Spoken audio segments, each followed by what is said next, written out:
안녕하세요. 저는 아이가 태어난 날만 기다리고 있는 예비 엄마입니다. 제게는 정말 멋있고 배울 점 많은 형님 한 분이 계셨었어요. 지금은 아주버님과 이혼하셨지만 여전히 저와는 언니 동생 하면서 연락하고 지내세요.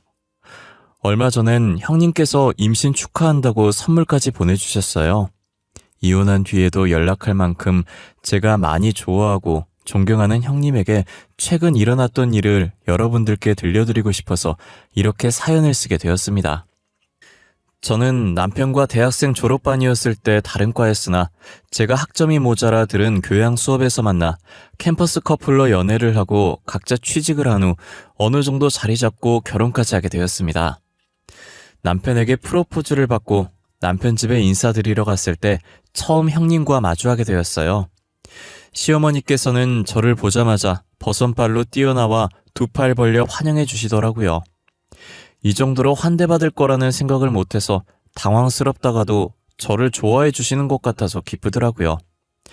대충 시댁을 훑어봤는데 거실엔 시어머니와 아주버님이 나란히 앉아 계셨고 누군가 주방에 달그락거리며 바삐 왔다 갔다 하는 그림자가 보이더라고요. 시아버지는 일찍 돌아가셔서 안 계신다는 소리를 들었는데 과연 누가 주방에 계신 걸까 싶었어요. 시어머니께서는 멀리서 오느라 고생 많았다고 얼른 앉으라고 하면서 저를 데리고 앉히시더라고요. 제가 가지고 온 한우를 보며 뭘 이런 거 가지고 왔냐고 하시면서도 입은 귀에 걸려 있으셨어요. 저와 시어머니가 화기애애하게 웃으며 이야기하고 있을 때 주방에서 한 여자가 나와서 저희가 앉아있는 테이블에 음식을 하나씩 놓기 시작하더라고요. 제가 도와드리려고 일어나려는데 시어머니께서 그럴 필요 없다고 제 팔을 잡고 다시 앉히더라고요. 저는 어떻게 반응해야 할지 모르겠어서 시어머니 말을 따르기로 했어요. 저희가 밥 먹고 있을 때 그 여자분은 주방에 서서 혼자 밥을 드시는 거예요. 저도 모르게 괜히 시선이 가서 주방으로 가고 신경이 쓰였어요. 밥을 빠르게 먹고 제가 먹었던 식기를 들고 주방으로 향했어요. 서서 밥을 먹다가 저를 발견하고 필요한 거라도 있냐며 화들짝 놀라는 거예요. 혹시 뭐 필요한 거라도 있어요? 밥이나 국 더 드릴까요? 앉아 계시면 제가 가져다 드릴게요. 그릇만 져주시고 앉아 계세요. 아니에요. 먹었어요. 그릇 물에 담가 놓으려고 온 거예요. 근데 왜 서서 밥 드시고 계세요? 불편하게? 저는 괜찮아요. 항상 이렇게 먹어서 익숙해요. 어머님이랑은 많이 이야기하셨어요? 도련님이랑 너무 잘 어울려요. 이제 결혼하면 서방님이라 불러야 하나? 네? 서방님이요? 혹시 형님 되실 분이세요? 질문이 이상한가? 제가 너무 무례하게 여쭤봤죠. 죄송해요. 딱히 적절한 말이 떠오르지가 않아서. 아니에요. 전혀요. 앞으로 잘 지내봐요. 조만간 형님 동서 사이 될 텐데 저는 동서 좋은 사람 같아요. 처음 보자마자 느꼈어요. 제가 관상을 좀 볼 줄 알거든요. 주방에서 바삐 움직이던 분이 다름 아닌 제 형님이었어요. 형님이라는 걸 알고 나서 왜 주방에서 서서 밥을 먹고 혼자만 쉬지 않고 움직이는지 의아하더라고요. 하지만 더 물었다간 정말 무례한 행동일 것 같아서 속으로만 생각한 채 형님과 인사를 하고 나왔어요. 남편 집에서 나오는 순간까지도 찝찝한 상태로 계속 있었어요. 저는 집으로 돌아가는 차 안에서 남편에게 슬쩍 물었어요. 오빠, 주방에 계시던 분 말이야. 그분이 형님이시더라? 근데 왜 우리랑 같이 밥을 안 먹는 거야? 아까 혼자서 주방에서 서서 드시던데. 나도 보고 있으면 안쓰러워. 엄마가 형수님 못 잡아먹어서 안달이라니까. 이게 이야기하자면 좀 긴데 형수님 집안이 못 살거든? 잠깐만, 형님 집안 못 산다는 이유로 저렇게 식모처럼 부려먹으신다고? 어쩐지 나를 그렇게 반기시더라. 나 이렇게 집안 보면서 차별하는 거 진짜 싫어하는 거 알지? 알지. 일단 들어봐. 형수님이 혼전 임신을 해서 형이랑 결혼한 거였거든. 집안 보면 반대하고 싶은데 아이 때문에 허락한 거야. 근데 결혼하고 얼마 안 지나서 유산을 한 거지. 형님이 유산을 했다고? 왜? 몸이 안 좋으셨던 거야? 아까 본 것처럼 그렇게 사람을 부려먹는데 몸이 나만 하겠어? 엄마가 유산시킨 거나 마찬가지지.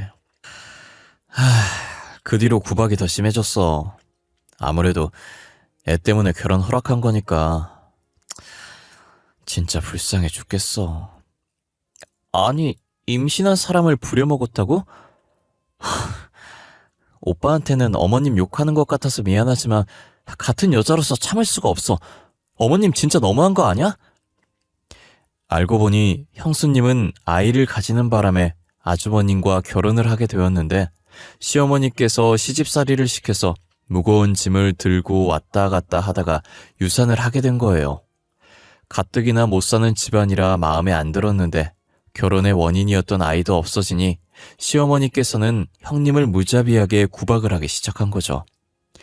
저는 집안도 부유하고 직장도 좋은 곳 다니니 그렇게 버선발로 나와서 환대를 해주신 것이었고요. 잘 사는 저를 며느리로 맞이한 뒤부터는 형님을 괴롭히는 정도가 더 심해졌어요. 저는 친정아버지께서 해준 신혼집에서 분가를 해서 시집살이를 당하지 않았어요. 시어머니께서는 시댁에 안 와도 된다고 했지만 형님이 걱정돼서 자주 방문하려고 노력했었어요. 그러다 우연히 형님을 쥐잡듯 잡고 있는 시어머니의 모습을 보게 된 거예요. 너는 지금 시집 온 지가 얼마나 됐는데 아직도 우리 입맛을 몰라?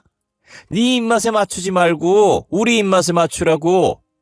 내 말 못 알아들어? 어? 죄송해요 어머님. 제가 금방 다시 해올게요. 비슷하게 따라한다고 한 건데 계량을 잘못했나 봐요.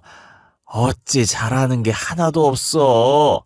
끼니 하나 못 챙겨 먹을 정도로 가난한 집안 받아줬더니 밥도 하나 제대로 못하고. 에휴, 이 아까운 것들을 어떻게 할 거야? 어머님, 무슨 일이에요? 도대체 무슨 일이길래 형님 머리를 숟가락으로... 뭔데요? 국이 짜요? 아닌데, 맛만 있는데. 뭐가 문제인데요? 어머, 우리 막둥이 언제 왔어? 아유, 막둥이 입에 맞나 보네. 그럼 그냥 먹을까? 공주님은 주방에 들어오는 거 아니에요. 나랑 거실에서 TV나 보자꾸나. 그네, 너는 얼른 빨리 상 차리고. 아니에요, 어머님. 저는 형님 도와드리고 같이 나갈게요. 제가 음식을 잘 못해서 형님한테 배울 것도 있어서요. 어머님 먼저 나가 계세요. 그러니? 하긴 너는 친정에서 가정부가 다 해줬으니까 요리를 한 번도 못 해봤겠구나. 그럼 나 먼저 나가 있으마. 너는 우리 막둥이한테 잘 가르쳐줘. 알겠니? 시어머니께서는 국이 자기 입맛에 안 맞다고 간을 보던 숟가락으로 형님 머리를 치시는 거예요. 제가 놀라서 시어머니를 막았고 시어머니는 저를 주방에서 내보내려고 하시길래 형님께 배울 게 있다는 핑계대고 시어머니만 내보내고 옆에서 형님을 도와줬어요. 시어머니는 나가면서까지도 제가 잘 산다는 것을 어필하면서 형님을 무시하더라고요. 괜히 제가 시집을 와서 형님 구박만 더 늘게 만든 것 같아서 죄송했어요. 제가 형님이었으면 저를 엄청 원망했을 텐데 형님은 저를 이뻐하시더라고요. 도와줘서 고맙다면서 제가 아니었다면 어떤 게 날라왔을지 모르겠다며 웃으며 농담을 하시는데 저는 그런 형님을 보고 이게 농담할 일이냐고 속상하다고 했어요. 자신은 익숙해서 괜찮다고 하는데 익숙하다는 말이 제 가슴을 더 후벼 팠어요. 얼마나 많이 당했으면 사람이 저렇게 무뎌질 수 있는 건가 마음이 아팠어요. 그렇다고 아주버님이 시어머니를 말려주거나 형님을 도와주는 것도 아니었어요. 아주버님은 꼴랑 회사 하나 다니면서 온갖 유세를 떨면서 시어머니와 같이 형님을 괴롭혔죠. 형님을 식모처럼 부려먹는 게 시어머니랑 별반 다를 바가 없었어요. 그나마 저희 남편이 혼자 움직이고 있는 형님을 도와줬었어요. 형님 말에 의하면 저와 결혼 전에도 자취해서 같이 안 살던 남편이 종종 와서 도와줬다고 하더라고요. 남편은 지금도 저와 살면서 집안일을 많이 도와주고 있는데 어쩜 형제가 저렇게 다른지 모르겠어요. 같은 부모 아래서 태어난 사람이 맞을까 싶을 정도로 아주버님과 남편은 달라요.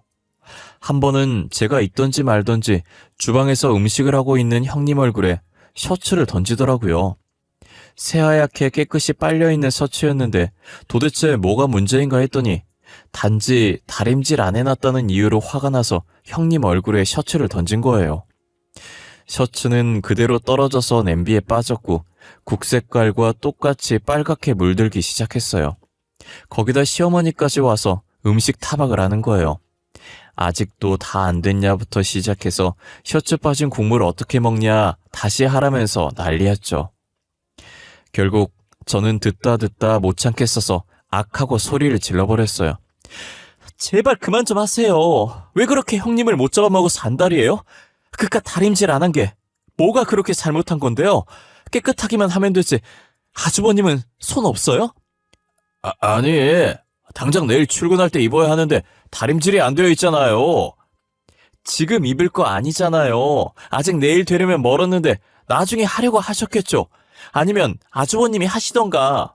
결국은 아주버님이 셔츠 던져서 내일 못 입게 됐잖아요. 아니에요? 재수씨, 제가 셔츠를 던진 건 잘못하게 했는데요. 애초에 다림질이 되어 있었으면 제가 이렇게 던지지도 않았겠죠. 말로 해도 되는 일 아니었어요? 굳이 셔츠를 주방까지 찾아와서 던지셔야겠어요? 그리고 어머님, 셔츠 그거 아주버님이 던져서 빠진 건데 그게 형님 잘못이에요? 나는 우리 아들이 던진 건지 몰랐지. 알았으면 안 그랬어. 진짜야. 돌아와 보니까 셔츠가 국에 빠져 있는데 내가 어떻게 알았겠어? 거짓말 치지 마세요. 아주버님이 하시는 말씀 다 들었잖아요. 국 망친 건 아주버님이니까 아주버님이 다시 만드세요. 그리고 형님 좀 그만 잡으세요. 네? 저는 참아왔던 걸 쏟아내고 아주버님께 국 다시 만들라고 하고 형님 손목을 잡고 거실로 나왔어요. 형님은 안절부절 못하고 주방 쳐다보길래 저는 알아서 하게 두라고 주방에 신경 쓰지 말라고 했어요. 시어머니와 아주버님은 제 말이라면 꼼짝도 못하시던 분들이라 둘이서 국을 만들고 계시더라고요. 제가 한 소리 좀 했다고 그 뒤로는 잠잠해져선 형님 괴롭히는 게 덜하더라고요. 그때까지만 해도 제가 한 행동이 잘한 행동인 줄 알았어요. 하지만 오로지 저와 함께 있을 때만 제 눈치를 보며 괴롭히지 않았던 것이었고 제가 집으로 돌아가는 순간부터 전보다 심하게 괴롭혔어요. 저의 행동으로 인해 형님에게 더 안 좋은 상황을 만들어버린 거예요. 저는 형님께서 티를 전혀 안 내셔서 미처 몰랐어요. 제가 먹었던 그릇 나르고 형님께서 설거지한다고 소매를 살짝 올리는데 팔 쪽에 멍자국이 있는 거예요. 저는 너무 놀라서 형님 옷을 올려다 봤더니 몸에 멍자국이 군데군데 있더라고요. 이게 다 뭐냐고 했더니 한참 뜸을 들이다가 사실 그날 이후로 더 심해지셨다고 이젠 가끔 시어머니께서 물건도 집어던지셔서 맞고 멍든 거라고 하는 거예요. 그때 제가 아무 말 없이 가만히 있는 게 형님을 도와주는 거구나라는 걸 알게 됐어요. 멍자국을 보니 괜히 제가 나서서 이렇게 된 것만 같아 너무 죄송하더라고요. 형님은 괜찮다고 그날 자기 대신 소리 질러줘서 고맙다고 속이 시원했다고 하는 거예요. 동서, 나는 괜찮아. 진짜야. 그날 나 대신 동서가 소리 질러줘서 고맙던데 내 속이 다 시원하더라니까. 그러니까 너무 미안해하지 마. 어떻게 그래요? 저 때문에 더 심해졌는데 제가 괜히 나서가지고 형님만 더 안 좋게 만들었어요. 어떡해요. 진짜 너무 죄송해요. 이렇게 될 줄은 정말 몰랐어요. 나 진짜 괜찮다니까. 나도 솔직히 소리 지르고 싶었거든. 근데 동서도 알잖아. 내가 소리 지르면 얼마나 욕을 하시겠어. 고민하고 있었는데 대신 질러줘서 너무 고마워. 그래도 제가 미안한 표정을 지으며 고개를 숙이자 형님은 제 손을 꽉 잡으면서 살짝 웃으셨어요. 그러더니 저희 남편이랑 하는 짓이며 성격이며 비슷한 게 끼리끼리 잘 만났다고 하시더라고요. 제 남편도 몇 번이나 그만하라고 했었고 항상 미안한 표정으로 형님을 본다는 거예요. 어쩜 똑 닮은 사람끼리 만났냐며 그런데 이런 표정이 더 힘 빠진다고 그냥 웃어달라고 하더라고요. 무슨 행동을 하던 형님은 구박받고 저는 이쁨 받는 이 상황에서 제가 어떻게 웃어주냐 말이에요. 그래도 자기 보고 웃어달라는 형님의 말에 씁쓸한 웃음을 지어주었어요. 사람이 저렇게 착해도 되나 싶을 정도로 바보같이 착한 형님은 시어머니가 아파서 잠시 며칠간 입원했을 때도 병간호를 다 해주더라고요. 저 같으면 그간 시어머니께서 했던 행동들이 미워서 병간호 못 해줬을 것 같은데 말이에요. 시어머니는 아파서 병원에 입원해 있는 와중에도 심술은 여전히 고약하셨어요. 병원밥이 입맛에 안 맞을까봐 제가 점심시간에 잠시 음식을 싸들고 방문했었거든요. 병실 문을 열자마자 제 눈앞에 음식을 뒤집어 쓰고 바닥에 떨어진 음식을 치우는 형님이 보이는 거예요. 도대체 무슨 일이냐고 했더니 병원에서 나온 미역국에 소금간이 적게 되어 있어 그런지 맛이 없다고 다시 가져가서 소금을 더 넣어서 간 맞게 해달라고 했다는 거예요. 그래서 형님은 환자 한 명 한 명 다 맞출 수 없고 건강식으로 나온 거니 먹으라고 했나 봐요. 시어머니는 그 말에 화가 나서 먹던 식판을 형님에게 부은 것이었어요. 식판을 엎은 이유가 어처구니 없다 못해 정말 황당했어요. 병원 음식이 싱겁게 나오는 건 당연한 일인데 그게 형님 탓이 아니잖아요. 형님 말처럼 환자가 한두 명도 아니고 어떻게 한 명 한 명 입맛을 다 신경 쓰냐고요. 계속 참아야지 하다가 결국엔 못 참고 또 시어머니께 화를 냈어요. 그렇다고 이렇게 사람한테 음식을 붓는 몰상식한 행동을 해야겠냐면서요. 시어머니는 할 말을 잃고 어버버 하길래 그대로 형님 손목을 잡고 나왔고 제가 사온 음식도 시어머니한테는 아깝다는 생각에 그냥 같이 들고 나와버렸어요. 이대로 뒀다간 형님이 계속 식판 뒤집었을 것 같아서 제 돈으로 간병인을 고용해서 시어머니가 퇴원할 때까지 형님을 쉬게 했어요. 며칠 뒤 시어머니는 퇴원하고 나서도 형님을 괴롭히는 건 여전했어요. 그러다 형님이 임신을 하게 됐고 성별도 알 수 있다고 해서 확인했더니 아들이라고 했대요. 저는 아들이라고 하면 시어머니께서 좋아할 줄 알았는데 형님이 임신을 하든 말든 안중에도 없더라고요. 그러더니 저를 보며 활짝 웃으면서 언제 손잡을 수 있냐고 하시는 거예요. 어떻게 저렇게 표정이 한순간에 바뀔 수 있는지 온몸에 소름이 돋았어요. 우리 막둥이는 언제 나한테 손주 안겨줄라나? 우리 아들 닮은 손자도 괜찮고 우리 막둥이 닮은 손녀도 괜찮은데 말이야. 어머님, 저희는 아직 자식 계획이 없어요. 지금처럼 둘이서 신혼을 더 즐기고 싶어요. 아이 생기면 놀러도 자주 못 가고 자유시간도 사라지니까요. 아, 그래. 그래도 결혼한 지 2년이나 됐는데. 2년이면 아직 신혼이긴 하지. 아이 낳으면 내가 봐줄 테니까 나중에라도 꼭 낳아줘야 한다. 응? 알겠지? 저는 만약 아이를 낳게 되면 친정에 맡길 생각이었지만 시어머니가 너무 부담스럽게 쳐다보셔서 떨떠름한 표정으로 대충 알겠다고 답하고 말았어요. 형님의 임신 소식을 듣고 제가 더 신경을 써야겠다는 생각을 했어요. 저번에도 시어머니께서 시집살이 시켜서 유산됐는데 이번에도 그렇게 안 되리라 장담할 수 없었거든요. 하지만 회사 때문에 제가 출근해서 없는 시간엔 형님을 지켜드릴 수가 없었어요. 혹시나 무거운 거 들 일 있으면 가만히 놔두려고 최대한 민기적거리면서 시간 끌어주면 퇴근해서 제가 하겠다고 형님께 말씀드려 놨었어요. 몇 번 그렇게 하니 시어머니께서 눈치를 채셨는지 당장 하라고 닥달을 하기 시작했다는 거예요. 이 정도면 유산시키려고 일부러 그러는 거라는 생각밖에 들지 않았어요. 그래도 다행히 형님과 아이가 잘 버텨주고 있더라고요. 형님은 아무 생각하지 않고 태어날 아들 생각만 하기로 했어요. 아직은 8주차라 배가 튀어나올 정도로 큰 아이는 아니었지만 그래도 형님은 이 조그만 아이에게 의지가 많이 되는 것 같더라고요.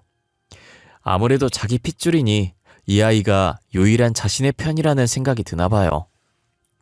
하지만 형님은 전생에 무슨 죄를 얼마나 지었길래 하늘이 이러시는지 며칠 지나지 않아서 고된 시집살이 때문에 스트레스를 받아서 형님이 또 유산을 하게 됐어요. 한번 유산을 경험했던 사람은 또다시 유산할 확률이 크고 나중엔 습관처럼 하게 된다고 하더라고요. 유산을 한 적 있던 형님은 더 조심했어야 했는데 끝이 없는 집안일 때문에 쉬지도 못하고 시어머니랑 아주버님이 옆에서 계속 괴롭히니 스트레스가 최고치로 올라 유산을 할 수밖에 없었어요. 병문안을 가니 형님 꼴이 말이 아닌 게 같은 여자로서 마음이 너무 안 좋았어요. 출산한 거나 마찬가지인 몸이라 형님이 미역국을 먹어야 했었어요. 계속 안 먹으려고 하는 걸 제가 억지로 먹여서 겨우 한술 뜨고 있었죠.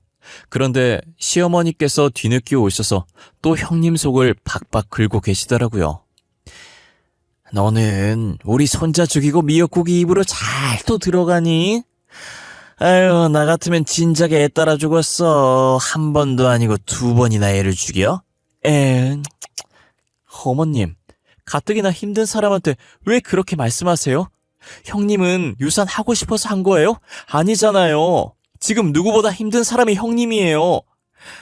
나는 그저 장남 닮은 손자 기대했는데 이렇게 되니까 그럴 거지.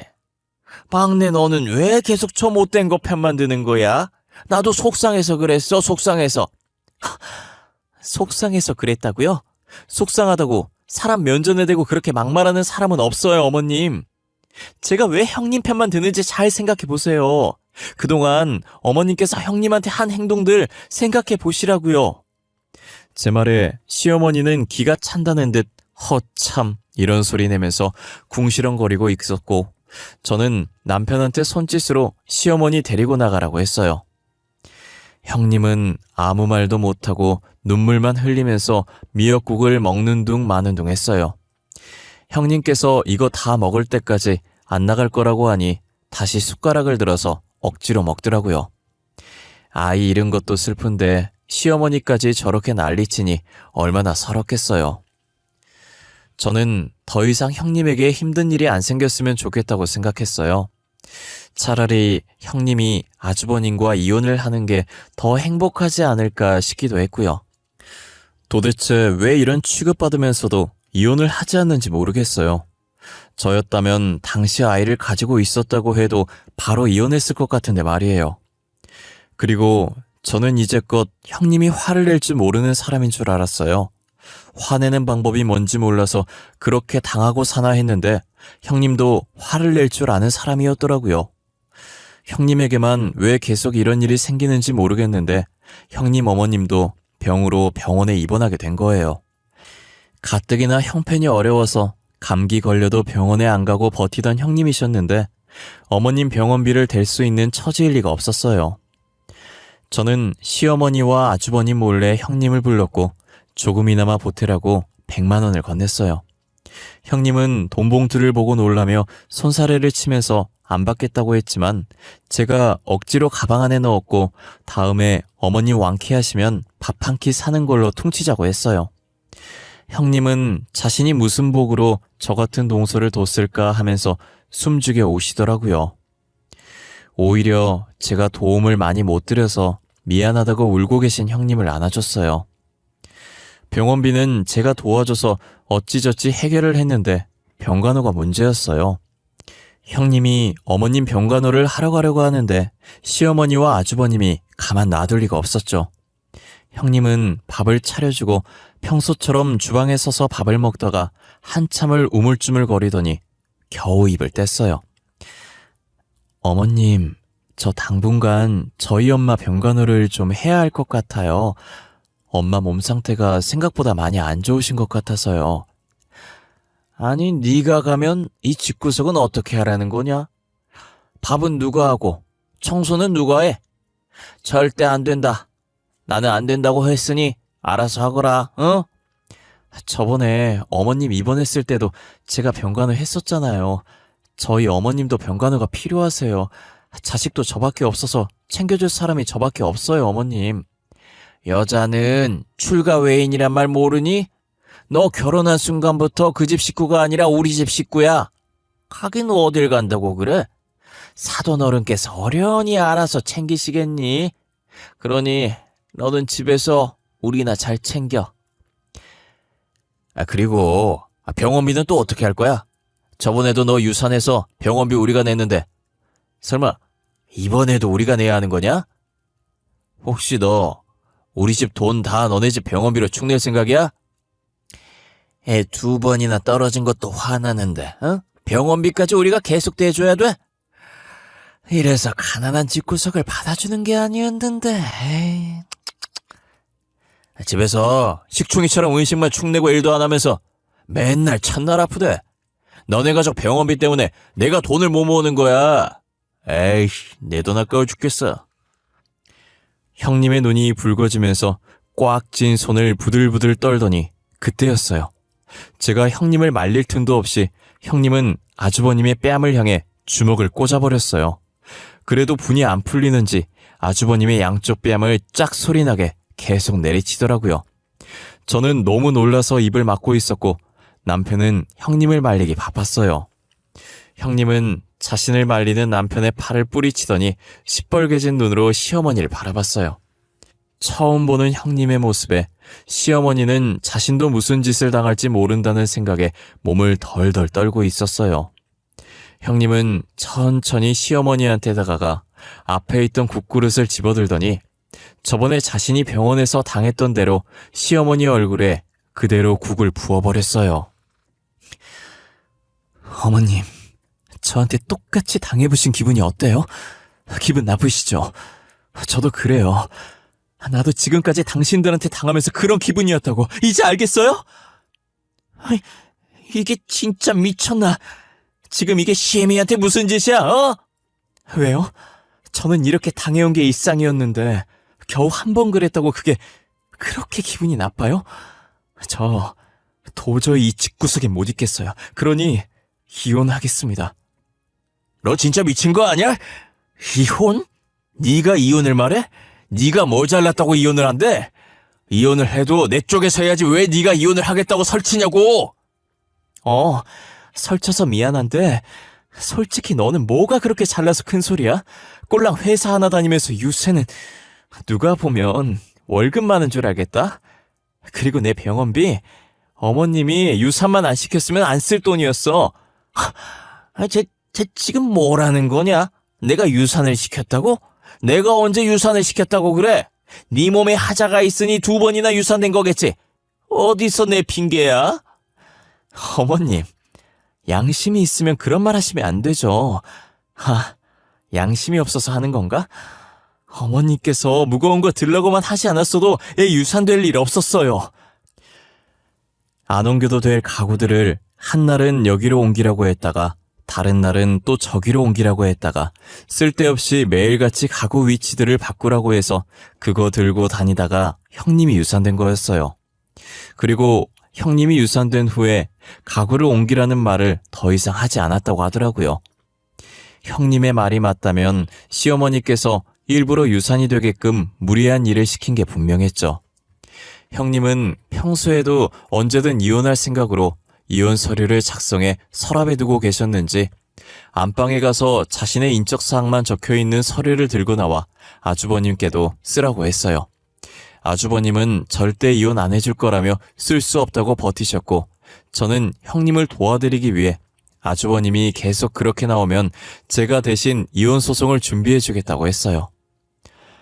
저는 시어머니가 형님께 물건 던져서 생긴 멍자국도 다 찍어뒀다고 그 사진을 증거로 제출해서 폭행까지 엮어 이를 더 키워보겠다고 했죠. 아주버님은 어쩔 수 없이 이혼 서류에 도장을 찍어야 했고 합의 이혼으로 마무리를 했어요. 그렇게 형님과 저도 남남이 되었고 남편도 진절머리가 나서 시댁과 완전히 연을 끊어버렸어요. 형님은 여전히 저를 이뻐하셨고 저희 부부와는 계속 연락을 하며 지냈어요. 제가 계속 형님이라고 부르니 자신은 더 이상 형님이 아니라며 언니 동생 하자고 하더라고요. 저는 뭐든 좋다고 그렇게 하자고 했고 지금은 전보다 훨씬 더 가까운 사이가 됐어요.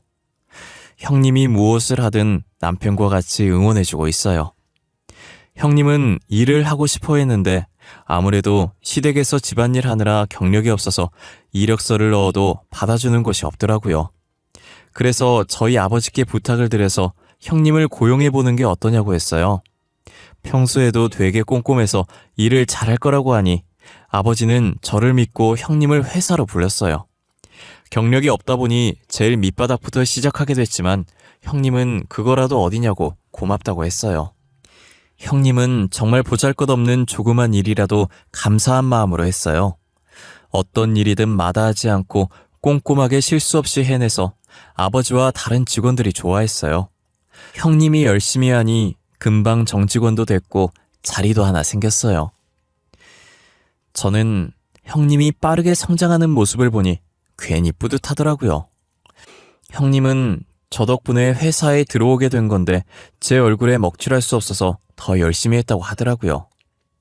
저는 형님이 그 마음 변치 않고 앞으로도 지금처럼 열심히 일하면서 잡생각하지 않고 계속해서 꽃길만 걸었으면 하는 생각이 들어요.